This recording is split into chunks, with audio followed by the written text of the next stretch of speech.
আল্লাহ রাব্বুল আলামিন বলছেন কদ আফলাহা মান যাক্কাহা, সে ব্যক্তি সফল হয়ে গেছে যে ব্যক্তি তার আত্মাকে পরিশুদ্ধ করতে পেরেছে। ওয়া কদ খাবা মান দাসাহা, যে ব্যক্তি আত্মাকে পরিশুদ্ধ করতে পারে নাই সে ব্যক্তি ধ্বংস হয়ে গেছে। কিভাবে পরিশুদ্ধ করবেন? 3টা হাদিস আপনাকে আগে শোনাই। এক, আল্লাহ রাব্বুল আলামিনের হাবিব মুহাম্মদ সাল্লাল্লাহু আলাইহি ওয়াসাল্লাম, দরুদ পড়েন, বলেন সাল্লাল্লাহু আলাইহি ওয়াসাল্লাম। তিনি বলছেন যে আল্লাহর এমন কিছু বান্দা আছে যারা জান্নাতে প্রবেশ করবে যাদের অন্তরটা হবে পাখির মতো নরম। কার মতো? পাখির মতো। একটা হাদিস শুনলেন। 2 নম্বর হাদিস, আল্লাহর রাসূল সাল্লাল্লাহু আলাইহি ওয়াসাল্লাম বলছেন শহীদদের আত্মা যখন আল্লাহর কাছে পৌঁছায়, আল্লাহ রাব্বুল আলামিন সেই আত্মাগুলোকে সবুজ রঙের কিছু পাখির মধ্যে প্রদান করেন এবং সেই পাখিগুলো আরশের নিচে লণ্ঠন আছে এখানে বসে থাকে এবং তারা জান্নাতের যে কোনো জায়গায় যায়, ঘুরে খাবার খায়, আবার ফিরে আসে। আল্লাহ পাক তাদেরকে বলেন যে তোমরা কি চাও, তোমরা কি চাও? শহীদরা কিচ্ছু বলতে পারে না। কি চাইবো? আল্লাহ এত নিয়ামত দিয়েছেন, কি চাইবো? যখন আল্লাহ বারংবার প্রশ্ন করতে থাকেন তোমরা কি আর কিছু চাও, তোমরা কি আর কিছু চাও, তোমরা কি আর কিছু চাও, তখন শহীদরা শেষে বুঝে যে আমাদের কিছু না কিছু তো বলতে হবে এখন। তখন তারা বলে হে আল্লাহ, আমরা আরও একবার পৃথিবীতে যেতে চাই এবং তোমার পথে জীবন দিয়ে আবার ফিরে আসতে চাই। আল্লাহ পাক বলেন এই সুযোগ তো আর নেই, অতএব তোমাদের আর কিছু চাওয়ার নেই, তোমরা এখানেই থাকো। আরেকটা হাদিস শোনেন। রাসূলুল্লাহ সাল্লাল্লাহু আলাইহি ওয়াসাল্লাম বলেছেন, এই হাদিসটা ওমর রাদিয়াল্লাহু আনহু থেকেও এসেছে, যে তোমরা যদি, হে মানব জাতি বা হে মুসলিমরা, তোমরা যদি আল্লাহর প্রতি তাওয়াক্কুল করার মতোই তাওয়াক্কুল করতে, ভরসা করার মতোই ভরসা করতে, আল্লাহ পাক তোমাদেরকে পাখিদেরকে যেমন করে রিজিক দেন তোমাদেরকে ঠিক সেইভাবে রিজিক দিতেন। তোমরা কি লক্ষ্য করো না যে পাখিরা খালি পেটে বের হয়ে যায় বাসা থেকে সকালবেলা এবং সন্ধ্যাবেলা ভরা পেটে বাসায় ঢোকে? আপনাকে যে 3টা হাদিস শোনালাম, এই 3টা হাদিসে একটা শব্দ হচ্ছে কমন। শব্দটা কি বলেন? পাখি। পাখি কি? পাখি। আল্লাহ রাব্বুল আলামিন পাখিদের কাছ থেকে আমাদেরকে শিখতে বলছেন এবং বলছেন যে পাখিদের মনটা হয় খুব নরম, খুব সফট এবং তারা আল্লাহর প্রতি তাওয়াক্কুল করে পূর্ণ মাত্রায়। তারা সকালবেলা ভোরবেলা বের হয়ে যায় এবং সন্ধ্যাবেলা বাসায় ফেরে, খালি পেটে বের হয়, ভরা পেটে বাসায় ফেরে। এবং আল্লাহ পাক সবচেয়ে সম্মানিত মৌত যেটা শহীদের মৌত, সেই শহীদদের আত্মাকে আল্লাহ পাক পাখির রূপ দিবেন। তাহলে পাখিটার বিষয়ে একটা ফোকাস করা দরকার আছে না? আচ্ছা, এখানে আসেন। পাখির মন হচ্ছে নরম, মানে পাখির মনটা তাসকিয়া, আত্মশুদ্ধিতে পরিপূর্ণ। কদ আফলাহা মান যাক্কাহা, সে ব্যক্তি সফল হলো যার হৃদয়টা পবিত্র, নিষ্পাপ, নিষ্কলুষিত হলো, সে ব্যক্তি সফল হবে ইনশাআল্লাহ। একটা কাজ এখানে খেয়াল করেন, পাখিরা সকালবেলা ভোরবেলা বের হয় আর সন্ধ্যাবেলা বাসায় ফেরে। এখনকার মুসলিমদেরকে দেখবেন দুপুরবেলা ওঠে, রাত 3টায় ঘুমায়। কথা কি বুঝেন নাই? পাখির একদম ভোরবেলা ওঠে, যখন ফজরের আজান দিচ্ছে ঠিক তার আগ মুহূর্তে পাখির কিচিরমিচির শুনছেন, তার মানে নামাজের ওয়াক্ত প্রায় চলে যাচ্ছে, তার মানে তার আল্লাহ পাকের হুকুমের সাথেই জেগে ওঠে, সূর্য ডুবে তারা ডুবে যায়। ঠিক এরকম সুন্নত ছিল নবী সাল্লাল্লাহু আলাইহি ওয়াসাল্লামের এবং সাহাবায়ে কেরামের। আজকে 1400 বছর পর মুসলিম জাতি এই সুন্নাহ ভুলে গেছে। এখন আমাদের সুন্নত দেখবেন, যদি কোনো রকম উঠেও ফেলি ফজরে, আবার 12টা পর্যন্ত ঘুম, আরও বেশি। আর এই যুব সমাজ যারা আছো তোমরা, কেউই 3টা-4টার আগে ঘুমায় বলে আমার মনে হয় না। অলওয়েজ অনলাইনে পড়ে আছে, টিকটক নিয়ে, ফেসবুক নিয়ে, গার্লফ্রেন্ডের সাথে চ্যাটিং। পাখির মতো হতে পারলে পরে মনটা তো নরম হবে, তারপরে না তাসকিয়া অর্জন হবে। পাখির রুটিনটা কি? ভোরবেলা বের হয় আর সন্ধ্যাবেলা বাসায় ঢোকে। অতএব আমরা যদি রাসূলুল্লাহ সাল্লাল্লাহু আলাইহি ওয়াসাল্লামের সুন্নাহ মতো ওই ভোরবেলা উঠতে পারি আর আর্লি নাইট ঘুমিয়ে যেতে পারি এবং সারাদিন যদি রাসূলের সুন্নাহগুলোর উপর আমল করতে পারি, তাসকিয়া অর্জন হবে ইনশাআল্লাহ। কথা বুঝতে পারছেন? 2, পাখির মতো নরম মন লাগবে। এখনকার আমরা যারা বেঁচে আছি আমাদের মনগুলো কঠিন। কেমন কঠিন? পাথরের মতো কঠিন। আমরা যখন দেখি একটা মাইয়েতকে নিয়ে যাওয়া হচ্ছে জানাজায়, আমাদের কোনো ফিলিংস কাজ করে না। জানাজা যাচ্ছে, জানাজায় দাঁড়িয়েও মোবাইলটা টিপাটিপি করছে। জানাজার সাথে চলছে, কোনো ফিকির নাই যে এই জানাজা আমার হবে কালকে, ওই মোবাইল টেপাটিপি করছে। আমি এমনও দেখেছি, দাফন করা হলো মাইয়েতকে, দাফন করার পরে চারপাশে মানুষজন জড়ো হয়ে গল্প করছে, ভাই আপনার ওই জমিটার কি খবর, আপনার ওইটার কি খবর? বিজনেস কেমন চলছে? চাকরি কি অবস্থা? এই যে মাইয়াতকে পাশে দাফন করলো, কোনো ফিলিংস নাই, কোনো ফিলিংস নাই। আমি আত্মশুদ্ধির কথা বলছি। আত্মশুদ্ধির জন্য আপনার মনটাকে পাখির মতো সফট নরম করতে হবে। যখন আপনি সফট নরম করবেন এবং আত্মশুদ্ধি অর্জন করবেন, তখন দুই ডানা মেলে আপনি আকাশে উঠতে পারবেন ইনশাআল্লাহ। আত্মশুদ্ধি অর্জন না করতে পারলে ডানা কেটে পড়ে যাবে, তখন আর আকাশে উঠতে পারবেন না। কোন আকাশে? ওই যে শহীদের রূহ যে আকাশে চলে গেছে, ওই আকাশ। অতএব মন কেন কঠিন হলো প্রিয় ভাই? এক নাম্বার কারণ, আমরা শিরকের পাপে লিপ্ত আছি। এক নাম্বার, শিরকের পাপে লিপ্ত থাকা অবস্থায় মুসলিমদের মনটা কঠিন হয়ে গেছে। আপনি কি মনে করছেন আমরা শিরক করি না? মুসলিমরাও কবর পূজা করে, দেখবেন মুসলিমরাও দেখবেন অনেক ক্ষেত্রে মাজার পূজা করছে। আমি বলিনি যে অলিয়া উলিয়ার মাজার জিয়ারত করা যাবে না, আমি এই কথা বলছি না, কিন্তু আপনি মৃত মানুষের কাছে আপনার ভালো মন্দ চাইতে পারেন না। কথা বুঝতে পারেন না? আমরা অবশ্যই অলিয়া উলিয়াদের কবর জিয়ারত করব। এটা আপনাকে মৃত্যুর কথা স্মরণ করাবে। তাদের একটা রব আছে, যেটাকে আমরা প্রভাব বলি, এটা আপনার মধ্যে আসবে। আমরা অবশ্যই জিয়ারত করব। জিয়ারত করতে বলেছেন নবী সাল্লাল্লাহু আলাইহি ওয়াসাল্লাম, কারণ এটা আপনাকে পরকালের কথা কি করবে? স্মরণ করাবে। ওমরা করতে যান, আল্লাহ পাক সবাইকে তৌফিক দান করুন ওমরা হজ করার এবং বড় হজ করার, আমি দোয়া করি। ওখানে সবচেয়ে সেরা যে দৃশ্যগুলো দেখা যায় তার মধ্যে একটা রাসূলুল্লাহ সাল্লাল্লাহু আলাইহি ওয়াসাল্লামের রওজা। ওখানে গেলে চোখের পানি ঝরে না এমন কোনো মুসলিম নাই, আছে? নাই। আরেকটা সবচেয়ে মন নরম করা একটা দৃশ্য হচ্ছে জান্নাতুল বাকি, যেটা আমরা বাকিউল গারকাত বলি, যেখানে আপনি দেখবেন সাহাবায়ে কেরাম রাদিয়াল্লাহু আনহুমের কবর, যতদূর চোখ যায় তাদের কবর।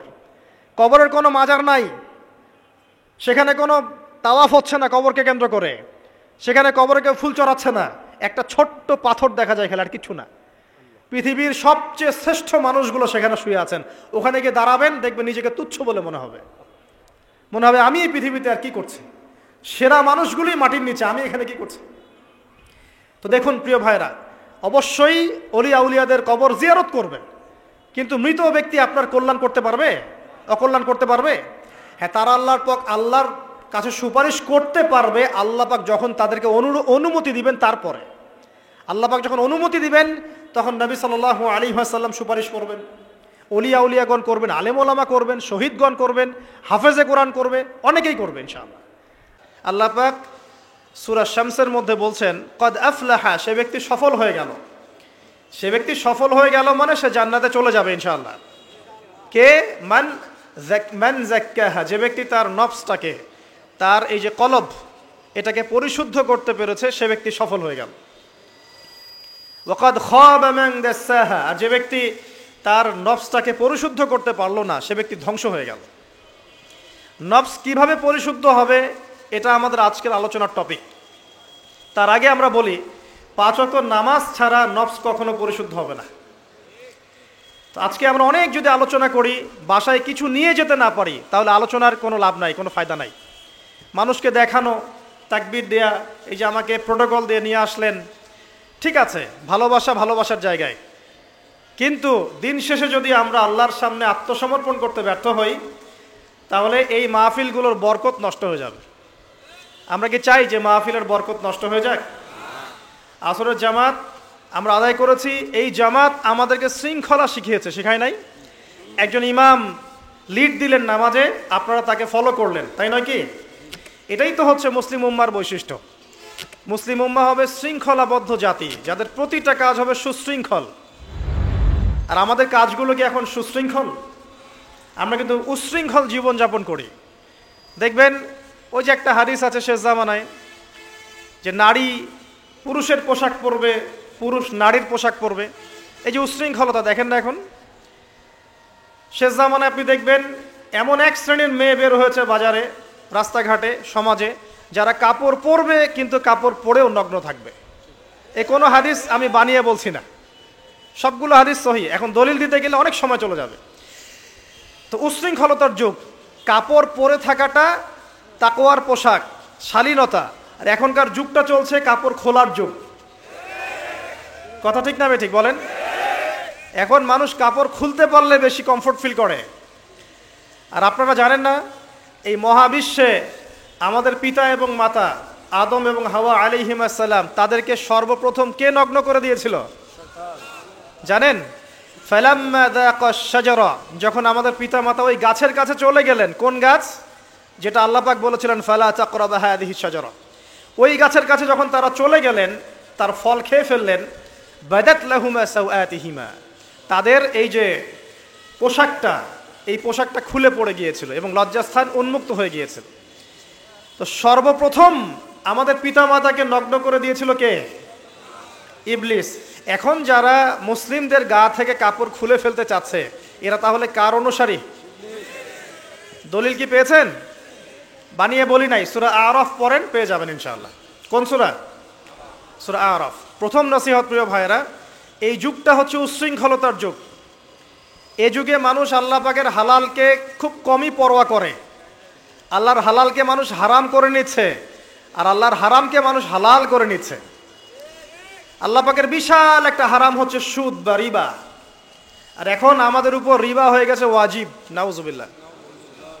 একটা দেশ নাই যেটা সুদমুক্ত, একটা জেলা পাবেন না সুদমুক্ত, একটা গ্রাম থানা ইউনিয়ন পাবেন না সুদমুক্ত। নবীজি এই যুগের কথাই হয়তোবা বলেছেন, যে যুগে মানুষ সুদ থেকে বেঁচে থাকতে চাইলেও সুদের ছিটা ফোঁটা গিয়ে তার গায়ে লাগবে।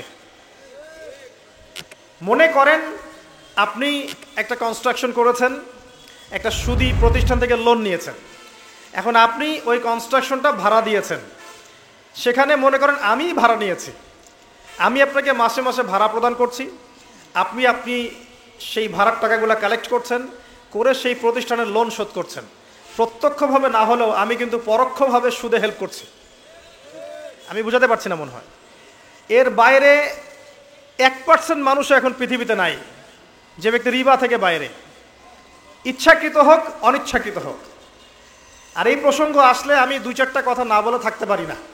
সেটা হলো, নবী সাল্লাল্লাহু আলাইহি ওয়াসাল্লাম বলেছেন, রিবার 73টা শাখা আছে পাপের, তার মধ্যে সবচেয়ে নিচু শাখা হচ্ছে নিজের মাকে বিয়ে করা। সহিহ বুখারীর একটা বর্ণনা এসেছে, যে ব্যক্তি 1 দিরহাম সুদ খায়, দিরহাম কি? রৌপ্য মুদ্রা। কোথায় আছে? জাদুঘরে। কোথায় আছে? মার্কেটে আছে। রৌপ্য মুদ্রা দেখেছেন জীবনেও? স্বর্ণ মুদ্রা দেখেছেন? কোরআনে আছে, হাদিসে আছে, মার্কেটে নাই। কেন মার্কেটে নাই? কারণ পশ্চিমারা স্বর্ণ এবং রৌপ্য মুদ্রাকে হারাম করে দিয়েছে।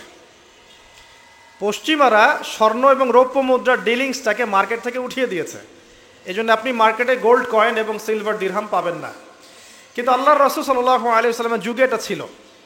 এখন অনেক মানুষ দেখবেন বেদাত নিয়ে কথা বলে একদম ফেনা বের করে ফেলছে, অর্থনৈতিক সেকশনের বেদাত চোখে পড়ে নাই।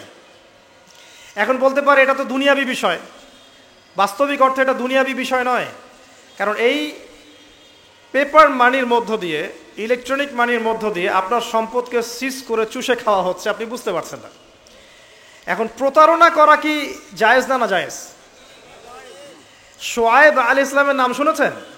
একটা কম ছিল মাদিয়ানে, শোয়েব আলাইহিস সালামের কম। এই কম সম্পর্কে আল্লাহ পাক যখনই কথা বলেছেন তখনই তাদের একটা দোষ উল্লেখ করেছেন। সেটা কি? সেটা হচ্ছে যে তোমরা অন্যায়ভাবে মানুষের সম্পদ আত্মসাৎ করো না। তোমরা অন্যায়ভাবে মানুষের সম্পদ আত্মসাৎ করো না। এই কাজটা করতো শোয়েব আলাইহিস সালামের কম, এবং তারা মাপে কম দিত, জনগণের অর্থ সম্পদ লুটে পুটে খেত। আল্লাহ রাব্বুল আলামিন তাদেরকে ভূমিকম্প দিয়ে ধ্বংস করে দিয়েছে। এখন এই পুরো মনিটারি সিস্টেম যেটা চলছে, এর মধ্য দিয়ে গরিব যে দেশগুলো আছে, স্বল্প উন্নত দেশ বা মধ্যম পর্যায়ের দেশ বা আরও নিম্ন পর্যায়ের অর্থনৈতিক সেকশনে, তাদের রক্তগুলো চুষে চুষে খেয়ে একটা সভ্যতা আজকে বিশাল বিশাল অট্টালিকা নির্মাণ করেছে। এই যে অন্যের রক্ত চুষে নিজে বড়লোক হওয়া, এটা কি হালাল না হারাম? এ কারণেই এই মনিটারি সিস্টেমের মধ্যে হারাম আছে। এই যুগটা সেই যুগ যেখানে মানুষ আল্লাহর হারামকে হালাল করে নিয়েছে আর হালালকে হারাম করে নিচ্ছে। রিবা একটা টাটকা হারাম, আমরা এটাকে হালাল করে ফেলেছি। এখন এই হাদিসগুলো শুনলে আমাদের গায়ের মধ্যে দাগও কাটে না, অন্তরটা কেঁপে ওঠে না, আমাদের কলবে কোনো নড়া দেয় না। নবী সাল্লাল্লাহু আলাইহি ওয়াসাল্লাম বলছেন, 1 দিরহাম যে ব্যক্তি সুদ খেয়েছে সে যেন 36 বার জেনা করেছে। কতবার?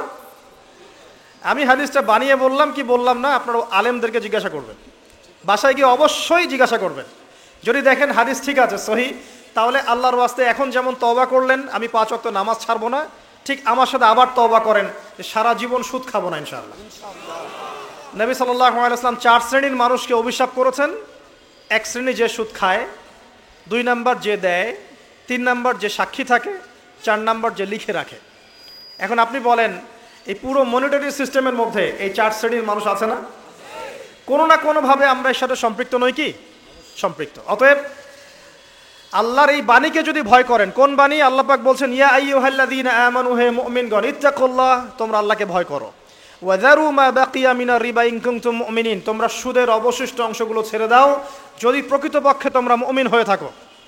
ওয়া ইল্লাম তাফআলু, তোমরা যদি সুদ না ছাড়ো, আল্লাহর হুঁশিয়ারি শোনেন, যদি তোমরা সুদ না ছাড়ো, ফাযানু বিহারবিন মিনাল্লাহি ওয়া রাসূলিহি, তাহলে আল্লাহ এবং তার রাসূলের সাথে যুদ্ধের ঘোষণা শুনে রাখো।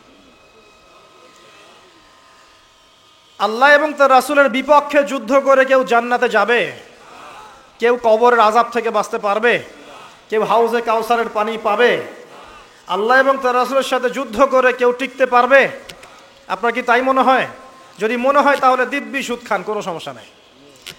আর যদি মনে হয় যে আল্লাহ এবং তার রাসূলের সাথে যুদ্ধ করে আমি পার পাবো না, আল্লাহ এবং তার রাসূলের বিরুদ্ধাচরণ করে আমার কবর টিকবে না, কারণ আমি একটা কথা বারবার বলি আপনাদেরকে যে আল্লাহ ছাড়া আমাদের আপন বলতে কেউ আছে?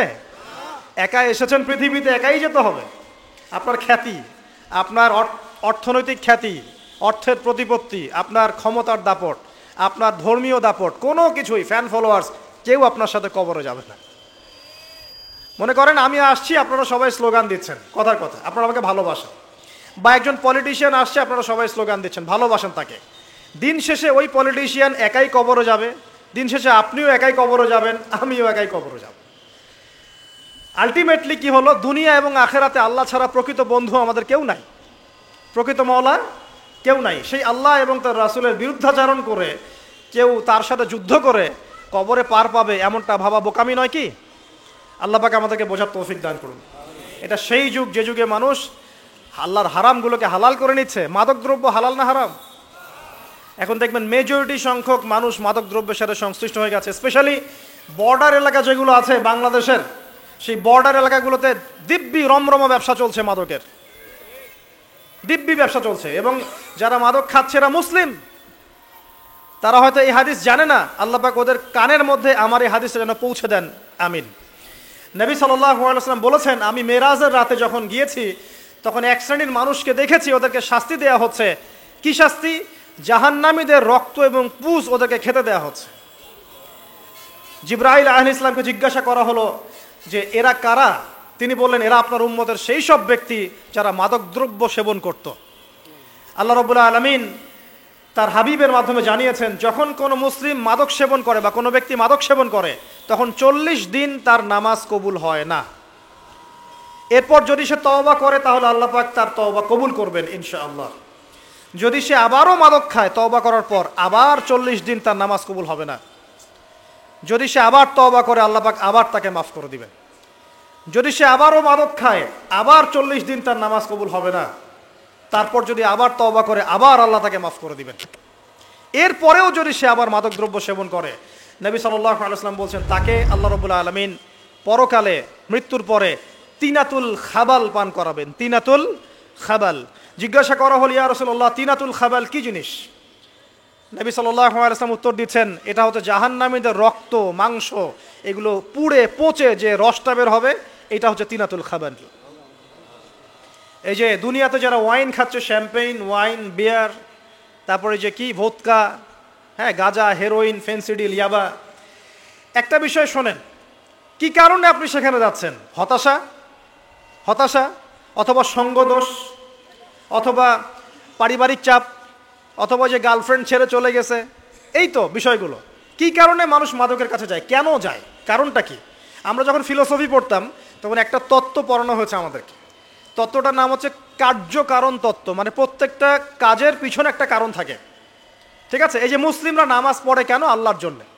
মুসলিমরা জাকাত দিবে কেন? আল্লাহকে সন্তুষ্ট করার জন্যে। মুসলিমরা প্রতিটা কাজ কেন করে? পরকালের স্বার্থে। পরকালের স্বার্থ নাই, আমি নাই। যে কাজে পরকালের স্বার্থ নাই সে কাজে মুসলিমরা নাই। তাই প্রতিটা কাজের পিছনে একটা কারণ থাকে। দেখবেন কেন সে সুদ খাচ্ছে? তার পরিবারের স্বার্থে। কেন সে ঘুষ নিল? তার ছেলে মেয়ের উন্নয়নের জন্যে। কেন সে দুর্নীতি করছে? বিকজ সম্পত্তি অর্জন করে সে তার ভবিষ্যৎ প্রজন্মকে সিকিউর করতে চায়। কেন সে মাদক খেলো? ওই যে গার্লফ্রেন্ড ছেড়ে চলে গেছে তাই। কেন মাদক খেলো? ওই যে এক বন্ধু মাদক খায়, সে ডাকছে, আয় একটা টান দে, সঙ্গদোষ। কেন সে মাদক খেলো? পরিবারের চাপ, হতাশা। কেন মাদক খাচ্ছে? চাকরি পায় না, বেকার, মাদক খাচ্ছে। মানে মেন্টাল চাপগুলো নিতে পারছে না, সে মাদক খাচ্ছে। সবচেয়ে বেশি মানসিক চাপ কাদের উপর আসে জানেন? 1 নম্বর নবীগণের উপরে, 2 নম্বর আল্লাহর সৎ বান্দাদের উপরে, তারপর যার ইমান যত উঁচু তার উপর মানসিক চাপ তত বেশি আসে। এখন যদি মানসিক চাপের সলিউশন মাদকই হবে, তাহলে তো আমাদেরই মাদক খাওয়া দরকার ছিল, নাউজুবিল্লাহ। কারণ আমরা যে পরিমাণ মানসিক চাপ ফেস করি এটা চিন্তাই করতে পারবেন না। যে যত বড় দায়িত্বশীল, যারা পলিটিশিয়ান, ওদেরকে জিজ্ঞাসা করবে তারা কি পরিমাণ মানসিক চাপ নিয়ে ঘোরে। আপনার কাছে মনে হচ্ছে যে একটা ক্ষমতা পেয়েছেন, খুব মানে উনি অনেক বড় ক্ষমতাধর, উনি অনেক ভালো আছেন, উনি মোটেই ভালো নাই। ওনাকে জিজ্ঞাসা করেন, উনি মোটেই ভালো নাই। এই মানুষের যে পেরেশানি, যে চাপ, এগুলো নিতে নিতে তার স্ট্রোক হয়ে যাচ্ছে, হার্ট স্ট্রোক হচ্ছে, ডায়াবেটিস হচ্ছে, হাই ব্লাড প্রেশার, ইসিজি করো, দেখবেন। এ কারণে মানসিক চাপটা রিলিজ করতে হবে, তাই তো? এই মানসিক চাপ রিলিজ করতে গেলে মাদকই সলিউশন নয়। সলিউশনটা কি? এই যে আমার হাতে এখানে আছে একটা কোরআন। মানসিক চাপ থেকে আপনাকে মুক্তি দিবে আল কোরআনুল কারীম, আর কিচ্ছু না। আরেকটা বিষয় কোরআনের সাথে, সেটা হলো প্রথমে বলেছি 5 ওয়াক্ত নামাজ। আপনি ওযু করে সুন্দর করে 5 ওয়াক্ত নামাজ জামাতে পড়বেন, ডেইলি 1 ঘন্টা করে কোরআন তেলাওয়াত করবেন, সময় পেলে একটু হাদিস পড়বেন, 2-4 টাকা দান সদকা করবেন, ভালো কাজের সাথে থাকবেন, অন্যায় কাজে যাবেন না, ইসলামকে এগিয়ে নেওয়ার জন্য আমর বিল মারুফ নাহি আনিল মুনকারের কাজ করবেন। আপনার তো সুখী কোনো মানুষ পৃথিবীতে নাই। ওই সুখ যদি ওই যে বুশরা জানতে পারতো না, তাহলে আপনার কলিজার মধ্যে বোম মেরে দিত। এরা শুধু মুসলিমদের শত্রু নয়, বরং ধর্মের শত্রু। যারাই ধর্মকে বুকে আগলে রেখে পালন করতে চায়, হোক সে সনাতন ধর্ম বা আমাদের হিন্দু ভাইরা বা খ্রিস্টানিজম বা বুদ্ধিজম, হ্যাঁ, বা মুসলিম আমরা যারা আছি, যারা ধর্মতাত্ত্বিক চিন্তা করে এবং প্রত্যেকেই যদি যার যার ধর্ম ঠিকঠাক মতো পালন করে, সমাজে কিন্তু ফিতনা থাকার কথা নয়। কারণ প্রত্যেকটা ধর্মের মধ্যেই ভালো কাজের কথাই কিন্তু বলা হচ্ছে। তো যারা ধার্মিক, এদের বিরুদ্ধে তারা লেগে পড়ে এবং তারা চায় সারা বিশ্বের মধ্যে ফাসাদ সৃষ্টি করতে। কাদের খাসলত সারা বিশ্বে ফাসাদ সৃষ্টি করা? বলতে পারবেন? আপনাকে আমি দেখাচ্ছি, সূরা কাহাফ খুলে দেখেন। জুলকারনাইন একজন বাদশাহ, তিনি মাশরিক মাগরেব সব জয় করেছেন, মানে পূর্ব পশ্চিম পুরোটাই তার রাজত্ব। এত দাপট ছিল সেই বাদশার যে যেদিক দিয়ে যাবে সেনাবাহিনী নিয়ে সেদিকটাই জয় করে ফেলবে, সুবহানাল্লাহ। এবং তিনি উদ্ধত অহংকারী ছিলেন না, তিনি আল্লাহর অনুগত বান্দা ছিলেন। একটা কওমের মধ্যে গেলেন, সেই কওমটা ছিল পাহাড়ের মাঝখানে, 2 পাহাড়ের মাঝখানে। এখন ওই কওম তাকে বলছে, ইয়া যুলকারনাইন, হে যুলকারনাইন, ইন্না ইয়াজুজ ওয়া মাজুজ মুফসিদুনা ফিল আরদ। ভালো করে বোঝেন, হে যুলকারনাইন, নিশ্চয়ই ইয়াজুজ আর মাজুজ এই 2 শ্রেণীর মাখলুক, তারা পৃথিবীতে ফাসাদ সৃষ্টি করে বেড়াচ্ছে। কি করছে? সারা পৃথিবীতে ফাসাদ সৃষ্টি করে বেড়াচ্ছে। ফাহাল নাজআলু লাকা খরজান আলা আন তাজআলা বাইনানা ওয়া বাইনাহুম সাদ্দা। হে যুলকারনাইন, আমরা কি আপনাকে ট্যাক্স দিব, কর দিব, যে আপনি ওদের আর আমাদের মাঝখানে একটা প্রাচীর নির্মাণ করে দিবেন, যে ওরা আমাদের কাছে আর আসতে পারবে না? কারা এটা? ইয়াজুজ আর মাজুজ। এই ইয়াজুজ আর মাজুজকে যুলকারনাইন আলাইহিস সালাম তিনি প্রাচীর নির্মাণ করে দিলেন লোহা এবং এই যে তামা দিয়ে। এরপর তারা আর ওই কওমের ক্ষতি করতে পারলো না। কিয়ামতের আগে আগে তারা বের হয়ে আসবে এবং সারা বিশ্বে ফাসাদ সৃষ্টি করবে। এখনও তারা বের হয়ে আসছে, আমি সেটা বলছি না, কিন্তু এখন পুরো বৈশ্বিক প্রেক্ষাপটে যারা বিশ্বে ফাসাদ সৃষ্টি করে বেড়াচ্ছে, এদের মধ্যে এই ইয়াজুজ মাজুজের খাসলত আছে, চরিত্র আছে। দেখবেন ওই দিকে ইউক্রেনকে ব্যস্ত রেখেছে রাশিয়ার এগেনস্টে এবং নিউক্লিয়ার যুদ্ধ বাঁধানোর পায়তারা করছে। এটা অলমোস্ট আমাদের ঘরের কোনায় চলে এসেছে। নকিং অ্যাট দ্য ডোর বলে একটা কথা আছে ইংরেজিতে, একদম ঘরের কোনায়। যে কোনো মুহূর্তেই দেখবেন ওয়ার্ল্ডে একটা ম্যাসাকার সৃষ্টি হয়ে গেছে আর কি। ওইদিকে তাইওয়ানকে ব্যস্ত রেখেছে চায়নার এগেনস্টে, এদিকে দেখবেন যে ইরাকে ব্যস্ত রেখেছে এই কন্টিনেন্টকে ISIS দিয়ে, ঠিক আছে। বাংলাদেশকেও ব্যস্ত রাখার চেষ্টা করছে মায়ানমারকে দিয়ে, দেখছেন না? তো পুরো বিশ্ব জুড়ে এদের এজেন্ডা হচ্ছে সারা বিশ্বে আমরা ফাসাদ সৃষ্টি করে মানব জাতিকে কমিয়ে ফেলবো, মুসলিমদেরকে ধ্বংস করব, মুসলিম যুবকদেরকে দেখাবো, ওদেরকে মাদক খাওয়াবো, ওদের মধ্যে জেনা, অশ্লীলতা, পরকীয়া ছড়িয়ে দিব, হ্যাঁ, এবং মহামারী ছড়িয়ে দিব, দিয়ে মুসলিম জনসমষ্টিকে কমিয়ে নিয়ে আপোষে ক্রন্দলে লাগিয়ে দিয়ে আস্তে আস্তে আমরা বিশ্বে শাসন করতে হবে, এদেরকে ডমিনেট করে দিই। এবং এই এজেন্ডা বাস্তবায়নের দিকে তারা এগিয়ে যাচ্ছে সুকৌশলে। আর আমরা কি করছি ভাই? আমরা শুধু কাজ যতটুক না করছি তার চেয়ে বেশি আমরা আয়ু আশা শোডাউন করছি। দেখেন, বেশিরভাগ মানুষ আমাদের নামাজের খবর নাই, বেশিরভাগ মানুষ তাজকিয়া আত্মশুদ্ধির খবর নাই, ভালো আলেমের কাছে এসে পড়ে থাকবে কোনো খবর নাই, কোরআন পড়া শিখবে এসবের খবর নাই। যেগুলো করলে কোনো সমস্যা হয় না বা অল্প পরিশ্রমে করা যায়, ওই যে ঘরের মধ্যে শুয়ে শুয়ে ফেসবুকে 2 লাইন লেখা যায়, খুব সহজ, লিখলেন আবার শুয়ে গেলেন, কোনো সমস্যা নাই।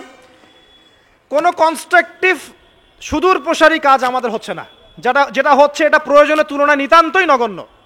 এই কারণে আমাদের যারা দিন, আমরা যারা বুঝি, যাদের মধ্যে ইসলামের চেতনা আছে, ইসলামকে ভালোবাসি, আমরা যারা চাই দিন এগিয়ে যাক, আমাদের কনস্ট্রাকটিভ কাজ করতে হবে, মানে সুদূর প্রসারী কাজ করতে হবে। শৈথিল্যতাবাদীও হবেন না, আবার চরমপন্থীও হবেন না, মধ্যমপন্থী হয়ে ইসলামকে, কোরআনকে এবং হাদিসকে হাতে নিয়ে উম্মার ঐক্যের স্বার্থে, দেশ জাতি জনগণের ঐক্যের স্বার্থে এগিয়ে যান। আল্লাহ পাক আপনাদের হাতকে শক্তিশালী করুন, দোয়া করে। এখানে খুবই স্মার্ট হতে হবে এবং বেসিক কাজগুলো খুব বেশি করে করতে হবে। বেসিক কাজ কি ভাই? বেসিক কাজ হচ্ছে আপনার নামাজ, বেসিক কাজ আপনাকে কোরআন শিখতে হবে, বেসিক কাজ আপনাকে আরবি শিখতে হবে, বেসিক কাজ আপনি যেখানে পড়াশোনা করছেন এই পড়াশোনা করে ওই জ্ঞানটাকে দিয়ে ইসলামের খেদমতে আপনাকে কল্যাণে কাজ করতে হবে। বেসিক কাজ যেখানে আপনাকে আল্লাহ পাক দায়িত্ব দিবেন সেখান থেকেই আপনাকে দিনের খেদমত করতে হবে। ডক্টর হন, দিনের খেদমত করেন, ইঞ্জিনিয়ার হন, দিনের খেদমত করেন, পলিটিশিয়ান হন, কোনো আপত্তি নাই, আমরা আপনাকে ভোট দিব ইনশাল্লাহ, আমরা আপনাকেই ভোট দিব ইনশাল্লাহ। আপনি ওখানে গিয়ে দিনের খেদমত করেন, আল্লাহ পাক তৌফিক দান করুন। কথা কি বুঝতে পারছেন? ইসলাম ক্ষমতা জোর করে আদায় করে নেওয়ার জন্য আসে নাই। আবু যার রাদিয়াল্লাহু আনহু কি বলছেন জানেন? আবু যার রাদিয়াল্লাহু আনহুকে নবী সাল্লাল্লাহু আলাইহি ওয়াসাল্লাম বলছেন, আবু যার, তুমি দায়িত্ব চেয়ে নিও না, কারণ যদি তুমি দায়িত্ব চেয়ে নাও তখন আল্লাহর পক্ষ থেকে তোমাকে সাহায্য করা হবে না, আর যদি মানুষ তোমাকে দায়িত্ব দেয় আল্লাহ তোমাকে সাহায্য করবে ইনশাআল্লাহ। কত চমৎকার সিস্টেম ইসলামের। আর এখন আমরা কি করি? আমাকে দেন, ও ভালো না আমি ভালো, ওরা সব খারাপ আমি ভালো। বুঝতে পারছেন না কিয়ামতের মাঠে কি কঠিন হিসাবটা দিতে হবে। আল্লাহ পাক আপনাদেরকে বোঝার তৌফিক দান করুন। এগুলো কল্যাণকর নয়, আপনার জন্য অকল্যাণ হতে পারে। তবে হ্যাঁ, যদি আপনার মধ্যে ঈমান থাকে, আপনার মধ্যে যোগ্যতা থাকে, অবশ্যই আপনি দায়িত্ব চেয়ে নেবেন এবং ইনশাআল্লাহ তখন আমরা আপনাকে দায়িত্ব দিব, আমরা আপনাকে ভোট দিব, আপনি জনগণের শাসন কার্য পরিচালনা করবেন, আল্লাহ আপনার হাতকে শক্তিশালী করবেন ইনশাআল্লাহ। আল্লাহ পাক আমাদের নিচু থেকে উঁচু মহলের সবাইকে হেদায়েত দান করুন, দোয়া করি আমি। ইসলাম কারো শত্রু নয়। মুসলিমের রক্ত ঝরানোর জন্যে, কল্লা কাটার জন্য আমরা কিন্তু পৃথিবীতে আসি নাই। আমরা আমাদের আসল শত্রুদেরকে চিনতে ভুল করেছি, এই কারণে আমরা আপোষে হানাহানি কাটাকাটির মধ্যে লিপ্ত আছি। এই যে সামনে যে কি হবে আল্লাহ ভালো জানেন, দেখবেন কত মানুষ যে মুসলিম মারামারি করে মারা যাবে আল্লাহ ভালো জানেন। এগুলো কাম্য নয়, আল্লাহ পাক আমাদেরকে বোঝার তৌফিক দান করুন। দেখুন ভাই, এই যুগের কথা বলতে গিয়ে এখানে আসলাম। ওই যে যুলকারনাইন যে ইয়াজুজ মাজুজের কথা বললো, এখনকার বিশ্ব যারা পরিচালনা করে দেখবেন তাদের মধ্যে ওই ফাসাদ সৃষ্টি করার এই খাসলতটা থেকেই গেছে। সারা বিশ্বেরা ফাসাদ সৃষ্টি করছে।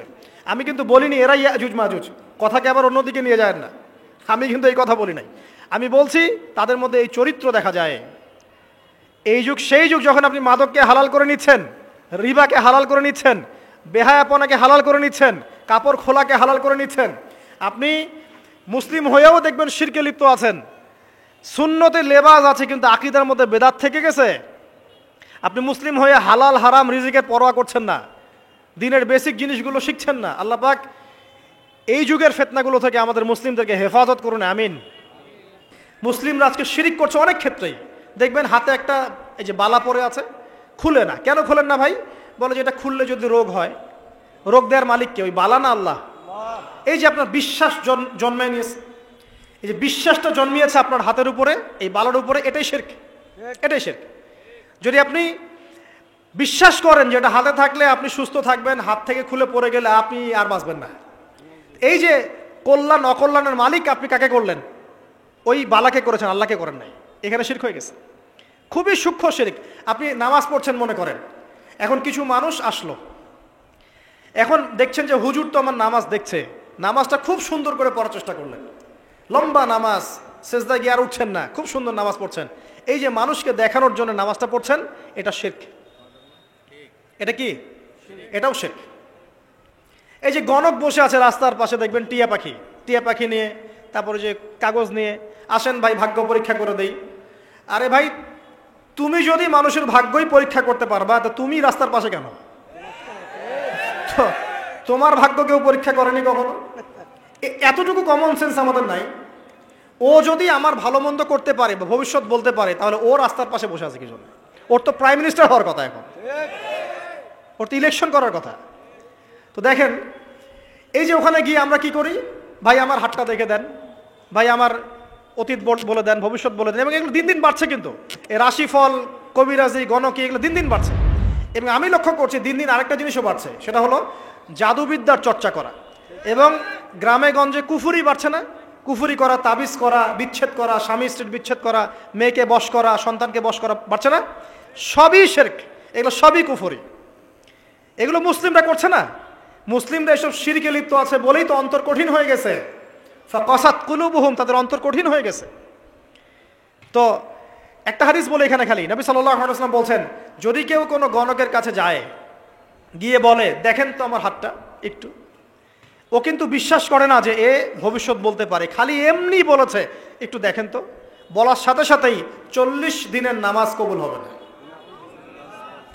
আর যদি তার বলা কথায় বিশ্বাস করে যে হ্যাঁ তোমার ভবিষ্যৎ খুব ভালো, তুমি চাকরি পাবা, এইটা করবা সেটা করবা, এবং সে বিশ্বাস করলো হ্যাঁ এটাই হবে, তখন নবী সাল্লাল্লাহু আলাইহি ওয়াসাল্লাম বলছেন সে যেন আল্লাহর পক্ষ থেকে যা নাজিল হয়েছে, মানে এই যে কোরআনুল কারীম, এই কোরআনকে যেন সে অস্বীকার করলো, মানে কুফরি করলো। এগুলো আমরা করছি না ভাই? অনেক কিছু করছি আমরা। স্তম্ভের পূজা করছি, অনেক মুসলিম আগুনের পূজা করছে। আগুন জ্বালিয়েছেন, মাথা নত করছেন কেন? আগুনের সামনে আপনি মাথা নত করবেন কেন? আপনি একটা স্তম্ভের সামনে, গাছের সামনে দাঁড়িয়ে মাথা নত করে ধ্যান করবেন কেন? আপনি মেডিটেশন করছেন কি জন্য? আপনাকে নামাজ দেয়া হয় নাই? 5 ওয়াক্ত নামাজ দেয়া হয় নাই? নামাজের চেয়ে বড় মেডিটেশন কিছু আছে নাকি? আপনি ধ্যান করছেন কি জন্য? অনেক মুসলিম তো জিনেরও উপাসনা করছে, জানেন? অনেক মুসলিম জিনকে তাবে করার চেষ্টা করছে। আর জিন বলে একটা জাতি আছে, এটা সত্য। তো এরকম প্রতিটা ক্ষেত্রে শিরক আছে। শিরক কথায় আছে, কাজে আছে, বিশ্বাসে আছে। দেখবেন মুসলিমরাই আল্লাহ ছাড়া অন্য কারো কাছে দোয়া করছে, মুসলিমরা নজর মানত করছে অন্য জায়গায়, আল্লাহর জন্য নজর মানত করছে না, অন্য কাউকে সন্তুষ্ট করার জন্য করছে। সন্তান হয় না, এখন কি হবে? সন্তান হয় না তো অমুকের কাছে যাও, সেখানে গিয়ে বকরি জবাই দাও, সন্তান হবে। সুবহানাল্লাহ। তো এই পদ্ধতি ইব্রাহিম আলাইহিস সালামের জানা ছিল না যে শেষ বয়সে তিনি বলছেন রব্বি হাবলি মিনাস সালিহিন? আপনি এই দোয়া করতে পারেন না? সন্তান হবে না কেন? আল্লাহ পাক তাকদিরে লিখে রাখলেন, অবশ্যই হবে। আর আল্লাহ পাক তাকদিরে না লিখলে কিভাবে হবে? তাকদিরে যে ব্যক্তি বিশ্বাস করে না সে ব্যক্তি হতাশ হয়। যা কিছু হচ্ছে আমাদের জীবনে সবই তাকদির, এর বাইরে একটা মানুষও যেতে পারবে না। তো প্রিয় ভাইরা, কথায়, কাজে এবং চিন্তায় আমরা অনেক শিরিক করছি। শিরিকের কারণে আমাদের অন্তর কঠিন হয়ে গেছে। আরও কেন কঠিন হচ্ছে? বেদাত। আমল করছেন নবীর সুন্নত মানার জায়গায় অন্য কিছু আপনি করছেন, এমন কিছু আমল করছেন যেগুলোর সাথে রাসূলের সুন্নতের কোনো সম্পর্ক নাই এবং সাহাবীদের সুন্নতেরও কোনো সম্পর্ক নেই। এই ক্ষেত্রে গিয়ে আপনি বেদাত করছেন, বেদাত করে অন্তর কঠিন হয়ে যাচ্ছে। অন্তর কঠিন হওয়ার একটা বড় কারণ হচ্ছে হারাম রিজিক। যখন আপনি হারাম রিজিকে যাচ্ছেন, সুদ, ঘুষ, আপনার দুর্নীতি, আপনার এই যে অন্যের সম্পদ আত্মসাৎ করা, হালাল হারামের পরোয়া না করা, এই রিজিক দিয়ে যখন আপনি আপনার দেহ, রক্ত, মাংস গঠিত হচ্ছে, আপনার কলবটা শক্ত হয়ে যাচ্ছে। আমি কি বুঝাতে পারছি না? হারাম রিজিক যখন আপনার শরীরে ঢুকছে, অন্তরটা শক্ত হয়ে যাচ্ছে। একটা হাদিস যথেষ্ট। আল্লাহ রাসূল বলেছেন ইন্নাল্লাহা তাইয়্যিব লা ইকবালু ইল্লা তাইয়্যিব। আল্লাহ পাক পবিত্র সত্তা, তিনি পবিত্র ছাড়া কবুল করেন না। আপনি 10টা হজ করে আসেন, চুরির টাকা দিয়ে, ডাকাতির টাকা দিয়ে, আত্মসাতের টাকা দিয়ে, দুর্নীতির টাকা দিয়ে, যদি কবুল হয় তাহলে কোরআন সুন্নাহ মিথ্যা হয়ে যাবে, নাউযুবিল্লাহ। কথা কি বুঝতে পারছেন না? আল্লাহ রাব্বুল আলামিন বলছেন আল্লাহ পাক পবিত্র ছাড়া কবুল করেন না। হারাম রিজিক দিয়ে ইবাদত কবুল হয় না। আমরা ওই যে রংপুর অঞ্চলে একবার ওই যে হারাগাছ একটা অঞ্চল আছে না, সেখানে গিয়েছিলাম। সেখানে মাশাআল্লাহ আবার বিড়ির অনেক ফ্যাক্টরি আছে। কিসের? বিড়ি তো হালাল নাকি? তামাক তো হালাল নাকি? তো সেখানে বিড়ি ফ্যাক্টরির অনেক মালিক আছে এবং তারা মসজিদ কমিটির অনেক দায়িত্বপ্রাপ্ত আর কি। মুসলিমদের গায়রত তো এখন নাই, মুসলিমরা এদেরকে আবার মসজিদ কমিটির সদস্যও বানিয়েছে। তো এখন মসজিদ কমিটিতে এসে তার প্রভাবে আর ইমাম সাহেব টিকতে পারে না। দুইজন বলে নামাজের পর হাত তুলে দোয়া করতে হবে, দুইজন বলে করা যাবে না। ঠিক আছে, এই নিয়ে ক্যাচাল। এই ক্যাচাল হতে হতে দেখা গেল এক পর্যায়ে মারামারি পর্যন্ত হয়েছে, মসজিদ ভাগতো হয়েছে, মারামারিও হয়েছে। তো সেখানে আমাকে দাওয়াত করেছিল যে ওয়াজ করার জন্য, তো দোয়া করার কথা বলছে। তাই আমি বললাম যে দোয়া করে লাভ কি? দোয়া করলেই বাকি, না করলেই বাকি, রিজিকটাই তো হারাম। আপনি তো তামাকের টাকা খাচ্ছেন, তামাক, আপনি মাদকের টাকা খাচ্ছেন, এটাকে হালাল না হারাম? তো হারাম টাকা দিয়ে হাত তুলে দোয়া করলেই কি, না করলেই কি? দোয়া তো উঠছে না উপরে। আগে হারাম রিজিক ছাড়েন, তারপর দোয়া করুন। তো রিজিক হারাম হওয়ার কারণে আমাদের কি হচ্ছে, অন্তরটা কি হচ্ছে ভাই, কঠিন হচ্ছে। ওই পাখির মতো আর মুক্ত আকাশে উঠতে পারবেন না। তারপরে সামনে যান, আরো কেন কঠিন হয়? বস্তুবাদিতা, দুনিয়া, সারাদিন দুনিয়ার ফিকির, দুনিয়ার চিন্তা, খাবো কি, পরবো কি, ব্যাংক ব্যালেন্স, টাকা পয়সা, স্ট্যাটাস, সারাটা দিন দুনিয়ার দুনিয়া। ঘুম থেকে ওটা থেকে নিয়ে শুরু করে ঘুমানো পর্যন্ত খালি দুনিয়া। যারা দুনিয়ার নেশায় মত্ত হয়ে আছে, এদের অন্তরটা কঠিন হয়ে যায়। এই অন্তরটা পাখির মতো হতে পারবে না। ঠিক আছে কথা? যারা দুনিয়ার নেশায় মত্ত হয়ে আছেন, এই অন্তরটা কঠিন হয়ে যাবে, পাখির মতো হতে পারবে না। তারপর কি, আরো সামনে যান, দিনই জ্ঞান চর্চা না করা অন্তর কঠিন হওয়ার কারণ। আর কি কারণ?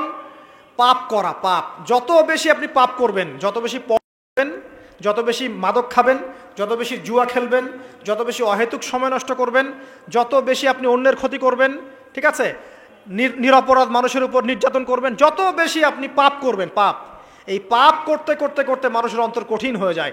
ইবনুল কাইয়ুম রাহিমাহুল্লাহ বলেছেন যে পাপ করতে থাকলে মানুষের অন্তর কঠিন হয়ে যেতে থাকে, এবং ইস্তেগফার আর জিকির করলে গিয়ে মানুষের অন্তর আবার নরম হতে থাকে। পাপের উপর পাপ করতে থাকলে মানুষের অন্তর কঠিন হতে থাকে। এ বিষয়ে রাসূলুল্লাহ সাল্লাল্লাহু আলাইহি ওয়াসাল্লাম বলেছেন, যখন মানুষ একটা পাপ করে কলবের মধ্যে একটা কালো দাগ পড়ে যায়, যখন আরও একটা পাপ করে আরেকটা কালো দাগ পড়ে যায়। এভাবে যখন পাপ করতেই থাকে তখন পুরো কলবটাই কালিমাপূর্ণ হয়ে যায়। এই অবস্থায় যদি সে তওবা করে, আল্লাহ পাক মাফ করে দিবেন। যদি এই অবস্থায় তার মৃত্যু হয়ে যায়, তার আত্মাটা থেকে দুর্গন্ধ বের হতে থাকে, যে আত্মাটা কবজ করতে পর্যন্ত মালাকুল মউত মানে ঘৃণা পোষণ করেন। কথা কি বুঝতে পারছেন? যখন অন্তর পাপ করতে করতে কলুষিত হয়ে যাবে, ওয়াকাদ খাবা মান দাসাহা, যখন পাপ করতে করতে অন্তর কলুষিত হয়ে যাবে, তখন আপনার এই মালাকুল মউত পর্যন্ত ওই আত্মাটাকে বের করার সময় ঘৃণা করবে, দুর্গন্ধযুক্ত আত্মা। আল্লাহ পাক আমাদেরকে পাপ থেকে বাঁচিয়ে রাখুন, আমিন।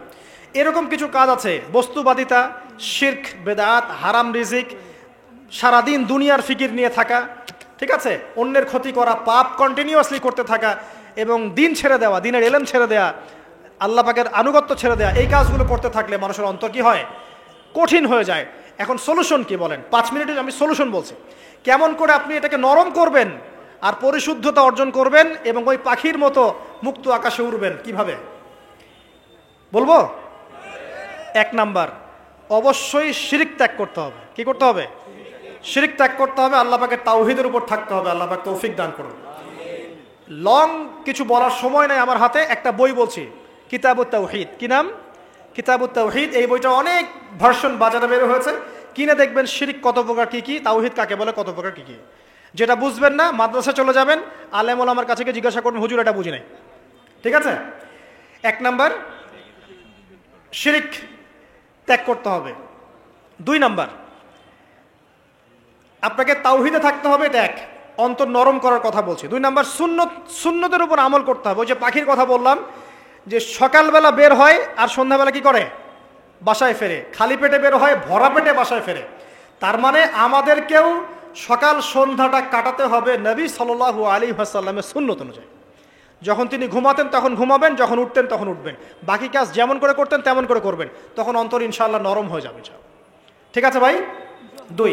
3 নাম্বার, 5 ওয়াক্ত নামাজ জামাতে। নামাজ আপনাকে যে কোনো পাপ থেকে বাঁচাবে ইনশাআল্লাহ। ভাই জেনা করছেন, নামাজ পড়েন। পর্নোগ্রাফি দেখেছেন, তাও তওবা করে নামাজ পড়েন। আপনি হারাম অ্যাফেয়ার্সে আছেন, হতাশ হয়েন না, নামাজ পড়েন। গোনা ছাড়তে পারছেন না, নামাজ পড়েন। সুদ খাচ্ছেন, নামাজ পড়েন। আপনি পতিতালয়ে গিয়েছেন, নামাজ পড়েন। বেপর্দা চলছেন, তাও নামাজ পড়েন। আপনি অন্যের হক নষ্ট করেছেন, তাও নামাজ পড়েন। যে পাপই করেছেন, নামাজটা পড়েন। নামাজ আপনাকে সমস্ত পাপ থেকে বাঁচিয়ে রাখবে ইনশাআল্লাহ। ইনশাআল্লাহ আস্তে আস্তে ইনশাআল্লাহ দেখবেন সব পাপ থেকে আপনি দূরে চলে আসছেন ইনশাআল্লাহ তাআলা।